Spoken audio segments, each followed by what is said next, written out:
Hi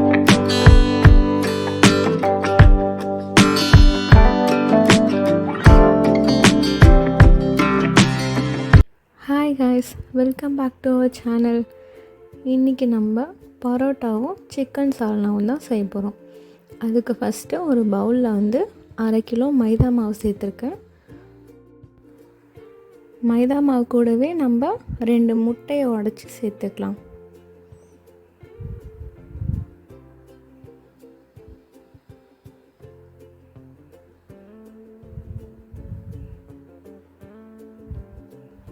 next உப்பு தேவையான அளவு சேர்த்துக்கலாம்.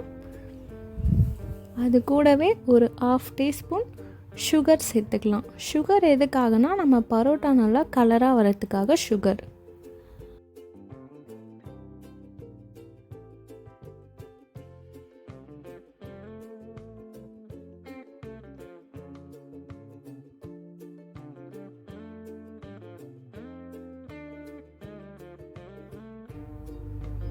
இப்போ நல்லா கலந்து விட்டுக்கலாம்.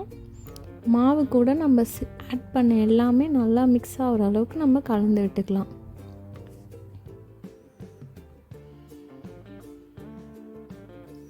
இப்போ முட்டை, உப்பு, சர்க்கரை எல்லாமே மாவு கூட நல்லா மிக்ஸ் ஆகிடுச்சு. இப்போ நம்ம கொஞ்சம் கொஞ்சமாக தண்ணி சேர்த்து நல்லா சப்பாத்தி மாவு பதத்துக்கு நம்ம பிசைஞ்சு எடுத்துக்கலாம். கொஞ்சம் கொஞ்சமாக தண்ணி சேர்த்து பிசைஞ்சுக்கோங்க, ஒரேடியாக தண்ணி சேர்க்க வேண்டாம்.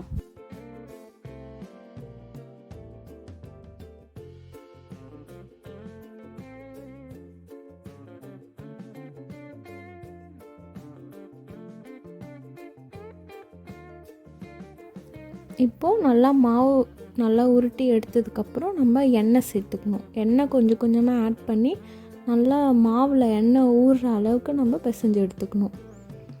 எண்ணெய் நல்லா இழுக்க இழுக்க நம்ம கொஞ்சம் கொஞ்சமாக எண்ணெய் சேர்த்துக்கணும்.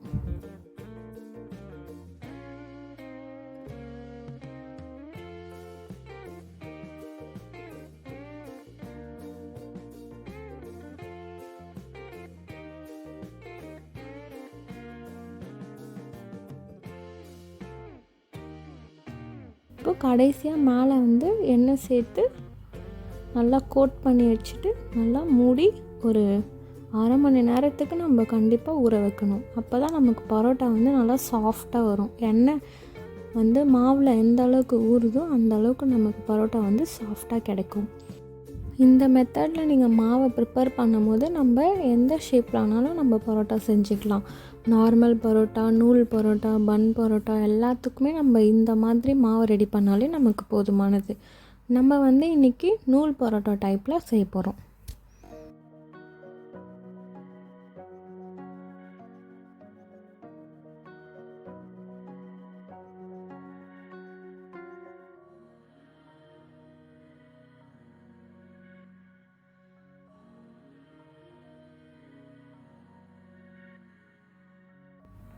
இப்போ மூடி போட்டு 30 மினிட்ஸ் நம்ம அதை ஃப்ரீயாக விட்டுடலாம். இதுக்கு சென்டரில் நம்ம வந்து சிக்கன் சேர்வா ரெடி பண்ணிக்கலாம். அதுக்கு மிக்ஸி ஜாரில் கசகசா,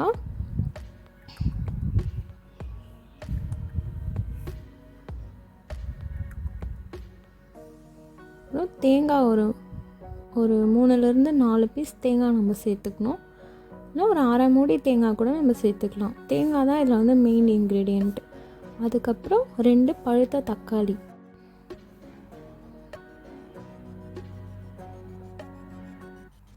இது கூடவே நம்ம 1 டீஸ்பூன் சோம்பு சேர்த்துக்கலாம்.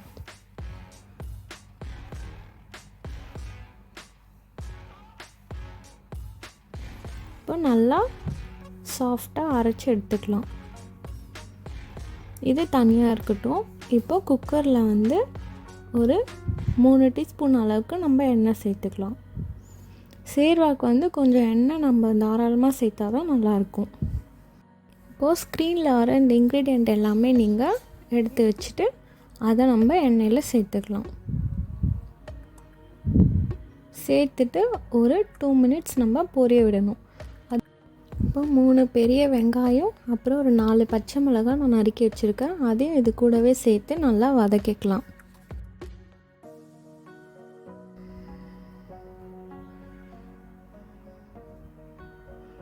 இந்த சால்னா வந்து உங்களுக்கு ரோட்டு கடை ஸ்டைலில் அதே மாதிரியே இருக்கும். இப்போது வெங்காயம் பச்சை மிளகா வதங்கிட்டு இருக்கும்போது நம்ம 2 டீஸ்பூன் இஞ்சி பூண்டு பேஸ்ட்டு கூடவே சேர்த்துட்டு நல்லா வதக்கி எடுத்துக்கலாம். நல்லா ப்ரௌன் கலராக வதங்கிட்டே வரும்போது ஒரு 3 பெரிய தக்காளி அதையும் சேர்த்து நல்லா வதக்கிக்கலாம்.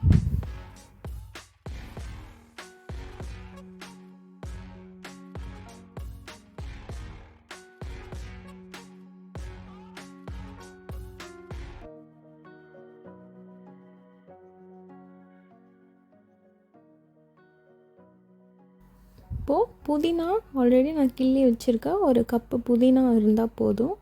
அதையும் இப்போவே சேர்த்து அதையும் இது கூடவே வதக்கி எடுத்துக்கலாம். அப்போ தான் நமக்கு ஸ்மெல்லு சூப்பராக இருக்கும்.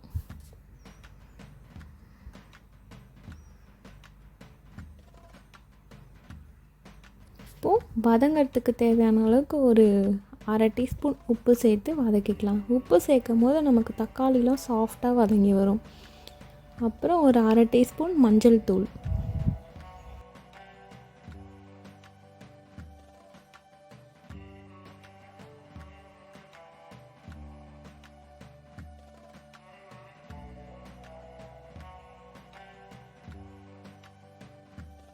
இப்போ ஓரளவுக்கு நல்லாவே வதங்கிடுச்சு. இப்போ நம்ம தேவையான அளவுக்கு மிளகாய் தூள் சேர்த்துக்கலாம். நான் வந்து ஒரு 1/2 கிலோ சிக்கன் செய்கிறேன். அதுக்கு வந்து நான் 2 டீஸ்பூன் மிளகாத்தூள் சேர்த்துக்கிறேன். வீட்டில் வச்சுருக்க குழம்பு மிளகாத்தூளையும் நம்ம இதுக்கு சேர்த்துக்கலாம். அதுவே நமக்கு நல்லா டேஸ்ட் கொடுக்கும். இப்போது சிக்கனையும் இது கூடவே சேர்த்து நல்லா வதக்கிக்கலாம். அப்போ தான் நமக்கு நல்லா ஜூஸியாக இருக்கும்.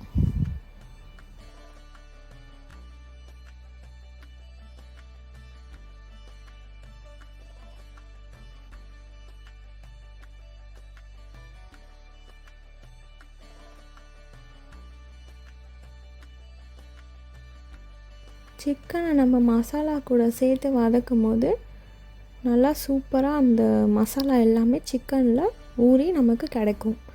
இப்போ நம்ம அரைச்சி வச்சுருக்க பேஸ்ட்டும் இது கூடவே சேர்த்துக்கலாம்.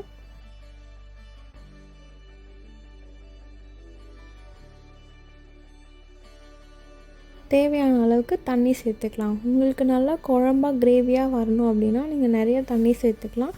இல்லை கெட்டி சால்னாவாக வேணும் அப்படின்னா நீங்கள் கம்மியாக தண்ணி சேர்த்துக்கலாம். நான் வந்து மீடியமாக சேர்த்துக்கிறேன்.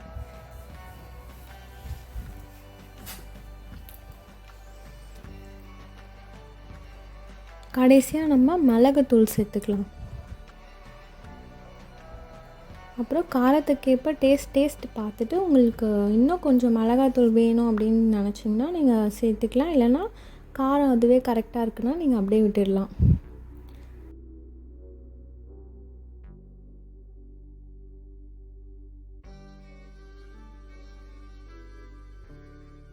இப்போ நம்ம மூடி போட்டு ஒரு 3 விசில் விட்டு இறக்கணுன்னா நமக்கு சுட சுட ரோட்டுக்கடை சிக்கன் சால்னா நமக்கு ரெடி ஆயிடுச்சு. அவ்வளோதான், ரொம்ப சிம்பிள். நம்ம கொஞ்சம் ஆற விட்டோம்னா இன்னும் கொஞ்சம் கெட்டியாக ஆகிடும் நமக்கு.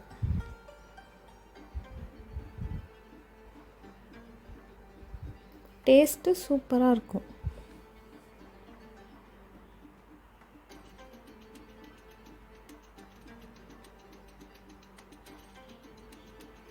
இப்போ பரோட்டா மாவும் நல்லா ஊறிடுச்சு.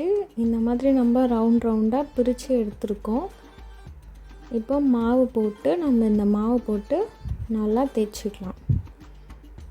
நல்லா பெருசாக தேய்ச்சிக்கோங்க. தேய்ச்சிட்டு அதுக்கு மேலே எண்ணெய் ஊற்றி நல்லா ஸ்ப்ரெட் பண்ணிக்கோங்க 2 சைடுமே. எண்ணெய் ஊற்றி நல்லா ஸ்ப்ரெட் பண்ணிட்டதுக்கப்புறம் நம்ம கத்தியை வச்சு இந்த மாதிரி சின்ன சின்ன பீசஸாக கட் பண்ணிக்கலாம். கட் பண்ணிவிட்டு இப்படி எல்லாத்தையும் ஒன்றா சேர்த்துக்கலாம்.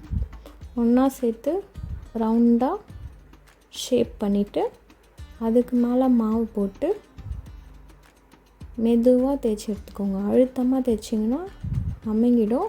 லைட்டாக அப்படியே தேய்ச்சி எடுத்துக்கோங்க. இந்த மாதிரி நம்ம பண்ணும்போது ஈஸியாகவே நமக்கு அந்த லேயர்ஸ்லாம் நல்லா பிரிஞ்சு வந்துடும்.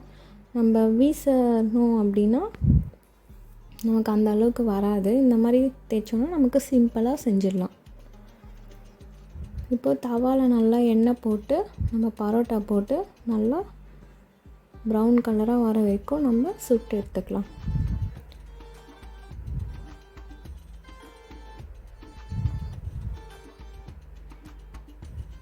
இந்த மாதிரி திருப்பி போட்டு போட்டு வேக வச்சுக்கோங்க.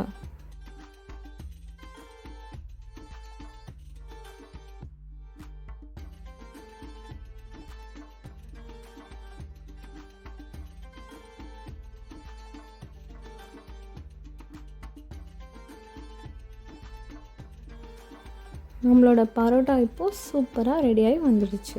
அவ்வளோதான். இப்போ நம்ம இது கொஞ்சம் ஆறின உடனே நம்ம கையால் அடித்தோன்னா இந்த மாதிரி நமக்கு நல்லா லேயர்ஸ் நல்லாவே தெரிகிற மாதிரி வந்துடும். இப்போ இது கூடவே நம்ம செஞ்சு வச்ச சிக்கன் சால்னாவை சேர்த்து பரிமாறலாம். டேஸ்ட்டு வந்து சூப்பராக இருக்கும். ரோட்டு கடை சால்னா பரோட்டா மாதிரியே நமக்கு டேஸ்ட்டு வரும். அவ்வளோதான், நம்ம பரோட்டா அண்ட் சிக்கன் சால்னா சூப்பராக ரெடி ஆகிடுச்சு பாருங்கள். இதை நீங்கள் உங்கள் வீட்டில் செஞ்சு பார்த்துட்டு கண்டிப்பாக கமெண்ட்டில் ரிவ்யூ சொல்லுங்கள். தேங்க்யூ ஸோ மச் ஃபார் வாட்சிங்.